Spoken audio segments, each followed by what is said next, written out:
Hallo und moin zu einer neuen Ausgabe vom Fair Talk, dem Gespräch auf der Weserfähre, das wir regelmäßig für Sie im Angebot haben. Und wir sind am Anleger in Nordenham und erwarten unseren nächsten Gast. Und das ist jemand, auf den ich mich sehr freue, denn er unterstützt mittlerweile das Radio Weser TV-Team. Wenn wir gerne, wo wir uns doch der plattdeutschen Sprache so verschrieben haben, etwas Hochdeutsches übersetzt haben möchten, dann ist er sofort zur Stelle und sagt, ich übernehme das für euch und mache euch das platt.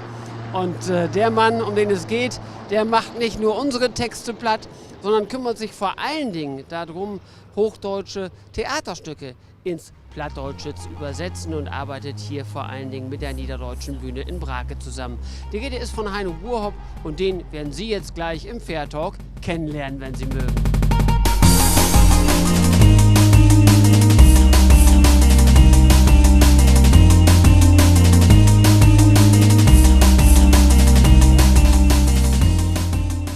Hallo Heino. Prost, moin. Wir bleiben sofort natürlich beim Du, weil wir sind ja quasi Kollegen. Du bist ja auch mittlerweile schon längere Zeit bei Radio Weser TV engagiert und bist mit dabei. Warum habe ich dich an Bord geladen? Wir wollen dich natürlich ein bisschen den Leuten mal vorstellen, weil du bei uns, wie gesagt, schon längere Zeit mittust. Wir wollen dich aber auch ein bisschen als Plattdeutsch-Übersetzer vorstellen, was ja deine Hauptaufgabe ist. Ich nehme an, du kümmerst dich um Plattdeutsch, weil du Plattdeutsch aufgewachsen und groß geworden bist. Genau, ich bin ja praktisch an der Weser aufgewachsen oder in der Weser. Früher haben die Leute erzählt, wo die Kinder herkommen oder wenn die Kinder gefragt haben, dann haben die gesagt, aus der Weser. Der Klapperstorch hat die Mädchen aus der roten Tonne geholt und die Jungs aus der schwarzen. Damals gab es noch schwarze. Und deswegen bin ich an der Weser zu Hause und Plattdeutsch aufgewachsen praktisch. Und du hast viele plattdeutsche Geschichten geschrieben, aber auch seit vielen Jahren bist du engagiert darin, plattdeutsche oder hochdeutsche Geschichten ins Plattdeutsche zu übersetzen. Wie ist es dazu gekommen? Ich habe früher in Sandstedt, meinem Geburtsort, Theater gespielt bei der plattdeutschen Theatergruppe Sahnster Kolkspieler und habe bei der Textauswahl mitgeholfen. Und die Bücher gelesen und geguckt, was passt zu uns, haben wir die Leute, was passt zu den Leuten, können wir ein Stück besetzen. Und dabei habe ich dann mal ein Stück gelesen, das gab es nur in Hochdeutsch. Und ich habe bei dem Verlag angefragt, ob die Möglichkeit bestünde, dass ich übersetzen könnte. Und der Verlag hat zugestimmt und so habe ich übersetzt. Aber das Stück haben wir dann nicht in Sandstedt gespielt. Und jedenfalls war das Stück Plattdeutsch, im plattdeutschen Angebot und wird mittlerweile auch oftmals gespielt. Und das an Sonntagsmorgen. Und das am Sonntagsmorgen von einem englischen Autor. Was sind das generell für Stücke, die du ins Plattdeutsche übersetzt? Und gibt es da eigentlich Grenzen, was die Übersetzbarkeit angeht? Die gibt es schon, hauptsächlich natürlich Komödien, weil ich von Natur aus meinen Spaß am Spaß habe und denn das Übersetzen von Komödien mir leichter fällt. Allerdings habe ich in letzter Zeit auch Stücke gesehen und die interessant waren, als Schauspiel zu übersetzen. Das letzte Stück, das ich gesehen habe, war der über den Untergang der Pamir. Genau, eine ganz spannende Zeitgeschichte, ein ganz spannendes zeitgeschichtliches Drama. Vielleicht für alle, die das nicht wissen, was hat es mit dem Untergang der Pamir genau auf sich und wie bist du dazu gekommen, das Ganze in Plattdeutsch zu übersetzen? Vor 1957 im September ist die Pamir untergegangen bei einem Sturm vor den Azoren. Und eine Autorin, die aus Norddeutschland stammt, aber jetzt in Österreich wohnt, hat für einen österreichischen Verlag sondiert, gesucht und das interessant gefunden über die Geschichte der Segelschifffahrt. Und sie hat sich schlau gefragt, schlau gemacht und denn das Stück darüber als das Stück, da sagen wir mal, dass es den Überlebenskampf der letzten 6 Bootsleute im Rettungsboot zu schildern, was abläuft zwischen den jungen Leuten und wie die Angst besteht, wieder nach Hause zu kommen. Und das fand ich ganz toll und ich muss sagen, es ist mir unheimlich nahe gegangen beim Lesen des Stückes und das dann auch zu schreiben. Und da war ja auch die Hoffnung mit verbunden, dass dieses Stück, was du dann eben halt dementsprechend übersetzt hast, auch auf die Bühnenbretter gebracht wird. Und das sollte eigentlich auch passieren. Die Niederdeutsche Bühne in Brake sollte dieses Stück eigentlich zur Aufführung bringen. Das wird nicht klappen. Woran ist es letztendlich gescheitert? Das hat nicht geklappt. Wir haben nicht genug junge Männer. Junge Männer im Alter so zwischen 16 und bis Mitte 20. Und viele haben Plattdeutsch nicht gelernt, hätten aber die Probleme oder die Möglichkeit gehabt, in Verbindung mit diesem Stück Plattdeutsch zu lernen. Und ich fand das Stück unheimlich klasse und es wäre sicherlich ein ganz tolles Stück geworden für Brake, für die Niederdeutsche Bühne und für die Küste. Hast du da noch die Hoffnung, dass dieses Stück, was ja jetzt in der übersetzten Form da liegt, sozusagen auf dem Präsentierteller den Bühnen präsentiert werden könnte, dass es doch noch zur Aufführung kommt? Oder siehst du das eher skeptisch? Die Hoffnung ist da. Das Stück ist ja im Angebot und wir haben hier in der Wesermarsch ja auf beiden Seiten der Weser Reklame gemacht, in den Zeitungen, in den örtlichen Zeitungen, Bremerhaven und hier auf der Oldenburger Seite. Wir haben alle Werften angeschrieben, haben junge Leute gesucht, aber es hat sich nicht ergeben. Entweder haben die Jungs sich nicht getraut oder wir haben es nicht ordnungsgemäß rübergebracht. Vielleicht hat es irgendwo gefehlt an Unterstützung, aber ich glaube, das Stück ist so interessant, auch als Schauspiel, dass sich andere Bühnen eventuell dafür interessieren könnten. Was macht für dich denn den Reiz aus, dir solchen Stoff zu schnappen, einen hochdeutschen Stoff zu schnappen und daraus ein plattdeutsches Stück zu machen? Einmal bin ich doch Pensionär, ich bin seit 15 Jahren im Ruhestand und es wird ja immer gefragt, was machst du, wenn du im Ruhestand bist, was machst du denn? Einmal muss ich sagen, ich habe über 60 oder über 50 Jahre gearbeitet, auch wenn ich Beamter bin, da hatten wir auch was zu tun und deswegen war das für mich ein Glücksumstand, dass ich die Möglichkeit hatte, Theaterstücke zu übersetzen und Gartenarbeit ist weniger geworden, auch altersmäßig, gesundheitsbedingt. Und deswegen freut mich das, dass ich Theaterstücke übersetzen kann. Und viele Bühnen suchen danach. Und es ist meine Feierabendbeschäftigung, auch am Tage. Und so kriege ich die Zeit gut rum. Und die Theaterstücke sind im Angebot. Und die Bühnen freuen sich. Mit welchen Bühnen arbeitest du denn da zusammen? Für wen übersetzt und schreibst du Stücke? Ja, übersetzen kann ich ja nur, wenn ich die Genehmigung vom Verlag habe.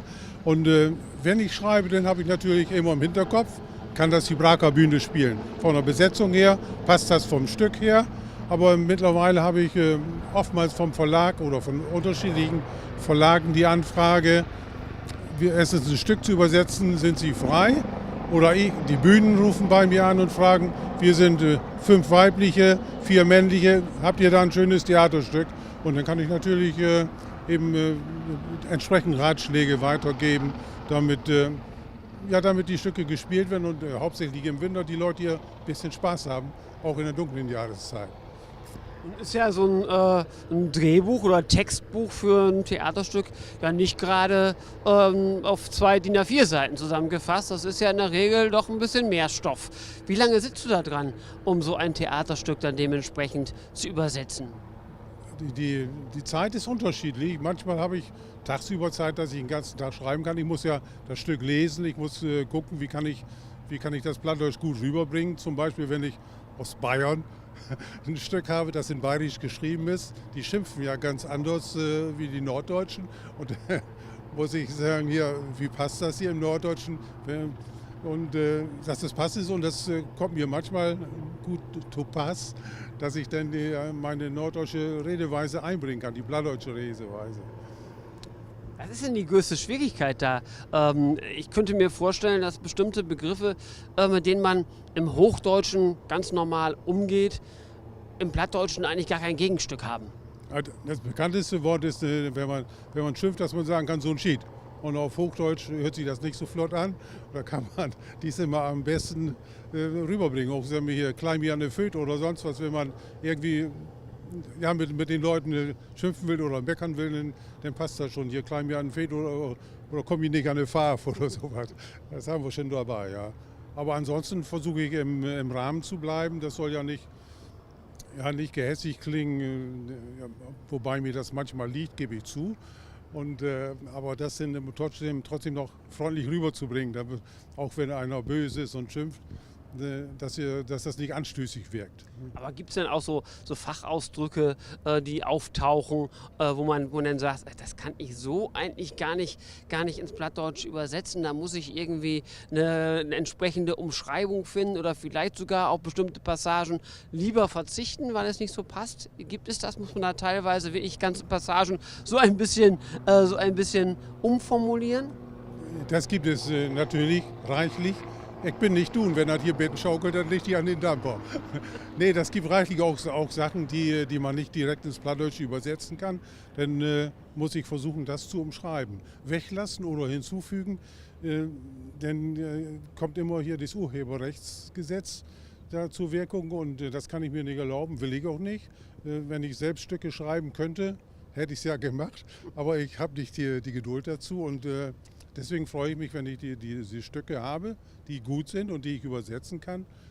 Mit Umschreiben ist natürlich logisch, dass ich einzelne Begriffe nicht übersetzen kann. Es gibt auch die Wörter, hier so die Möglichkeit oder sonst was, da muss ich im Hochdeutsch mit übernehmen, die gibt es nicht im Plattdeutschen. Ne? Du engagierst dich nicht nur für die plattdeutsche Sprache, indem du Theaterstücke übersetzt, sondern zum Beispiel hast du dich gleich bereit erklärt, auch für Radio Weser TV als Übersetzer sozusagen mitzuhelfen, wenn wir hochdeutsche Texte haben, die ins Plattdeutsche zu übersetzen. Schlicht und ergreifend die Frage, was ist deine Motivation, dich so für auch das Plattdeutsche, die plattdeutsche Sprache hier in der Region zu engagieren? Einmal habe ich ja die Zeit, wie eingangs genannt, als Pensionär. Und dann Plattdeutsch mag ich gerne, spreche ich gerne, da bin ich mit aufgewachsen. Und ich habe die Zeit und beschäftige mich auch eben mit anderen Sachen, wo ich mitwirken kann, wo ich mithelfen kann. Also mithelfen ist eigentlich der oberste Gedanke. Ich bin nicht unterwegs, um Geld zu verdienen. Ich habe mein Einkommen, ich brauche nicht zu hungern. Und deswegen habe ich auch die Zeit dazu, etwas zu machen, also ehrenamtlich tätig zu sein. Ich bin Mitglied bei der Verkehrswacht und hier jetzt neuerdings auch Radio Weser TV kann ich mithelfen, wenn Bedarf besteht, was ich gerne mache. Und so bin ich dann ständig unterwegs und bei der Bühne kann ich mithelfen, bei der Braker Bühne. Und mit allen Sachen außer Technik, da kenne ich mich nicht so mit aus, aber mit allen Sachen kann ich mithelfen. Auf die Bühne selbst kann ich gesundheitsbedingt nicht mehr, aber als Statist rumwirbeln mit 75 Jahren, gar kein Problem.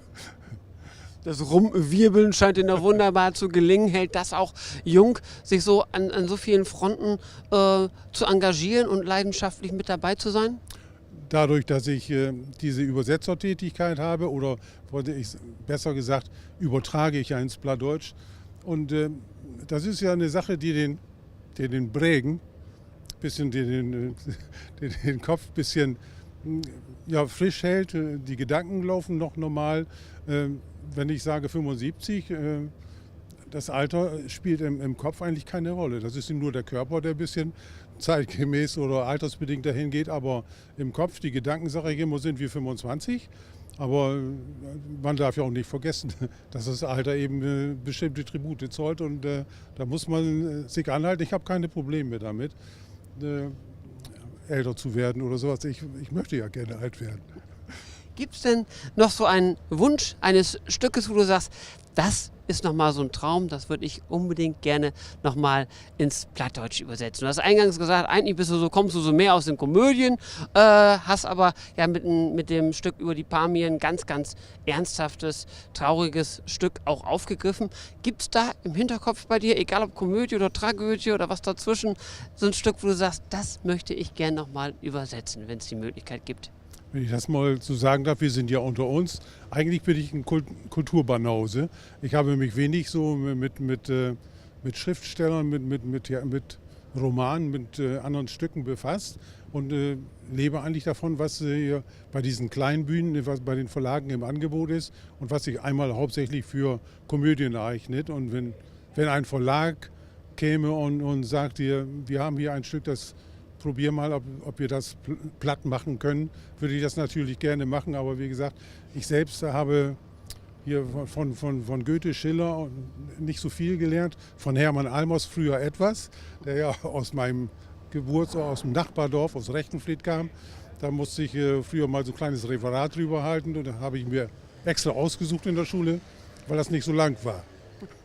Aber ansonsten, ich sage, wenn was kommt, gerne. Amphitryon habe ich übersetzt. Das gibt es auch als Theaterstück, aber das habe ich übersetzt nach dem Motto, möchte ich gerne mal. Aber ich glaube nicht, dass das bei der plattdeutschen Bühne ankommt. Obwohl das auch ein geschichtlich schönes und interessantes Stück ist. Auch eine Komödie, aber plattdeutsch wahrscheinlich nicht so gewollt, weil letzten Endes auch Publikum fehlt dazu. Ne? Und die Leute sind alle gebildet und ich weiß nicht, ob die Gebildeten alle Hochdeutsch sprechen oder Hochdeutsch verstehen. Ne? Zum Schluss, du hast auch eine Internetpräsenz, auf der man dich finden kann, auf der man gucken kann, was für Stücke du schon alles übersetzt hast. Vielleicht kurz noch einmal die Adresse, damit all jene, die jetzt sozusagen sagen, Mensch, wir haben da ein hochdeutsches Stück, das würden wir uns gerne ins Plattdeutsche übersetzen lassen, dich auch finden. Ja, meine Homepage ist www.theater-up-platt.de. Wenn ich zu den Stücken noch was sagen darf, das erfolgreichste Stück war natürlich Kerels Dör und Dör, auf Hochdeutsch Ganze Kerle, das vor ein paar Jahren das Ohnsorg gespielt hat und eins der erfolgreichsten Stücke beim Ohnsorg war. Und Ohnsorg hat auch im letzten Jahr die Landeier gespielt. Auf Platt sind das auch Landeier. Und in diesem Jahr Freundschaftsspiel auf Platt, Freundschaftsspiel hat Ohnsorg ausgespielt. Und für den Herbst habe ich im Hinterkopf die Fritz-Reuter-Bühne in Schwerin. Die spielt, ich komme nicht auf den Norm, aber die spielt im Herbst ein Stück und mal sehen, vielleicht mache ich Urlaub und fahre mal in die Mecklenburgische Seenplatte. Wunderbar. Ich bedanke mich für den Besuch hier an Bord unserer Fähre und hoffe natürlich, dass du dem Sender erhalten bleibst, dass du den Bühnen hier erhalten bleibst als Übersetzer und als jemand, der sich um die plattdeutsche Sprache bemüht. Und wir im Sender hoffen natürlich weiter, dass wir auf Heino Burhaupt als Übersetzer bauen können. Diese Sendung wird nicht übersetzt. Aber wir haben tatsächlich Fährtalk ob Platt. Den wird es demnächst sicherlich auch mal wieder an Bord der Weserfähre geben. Dann mit Hans Mein als Gesprächsführer, als Gastgeber hier an Bord. Und wir bedanken uns nicht nur bei Heino Burhaupt für den Besuch hier auf der Fähre, sondern natürlich wir bedanken uns auch bei Ihnen fürs Zusehen zu Hause vor den Fernsehschirmen. Und ich hoffe, Sie sind beim nächsten Mal bei einer neuen Ausgabe Ihres Fährtalks wieder mit dabei. Machen Sie es gut. Tschüss.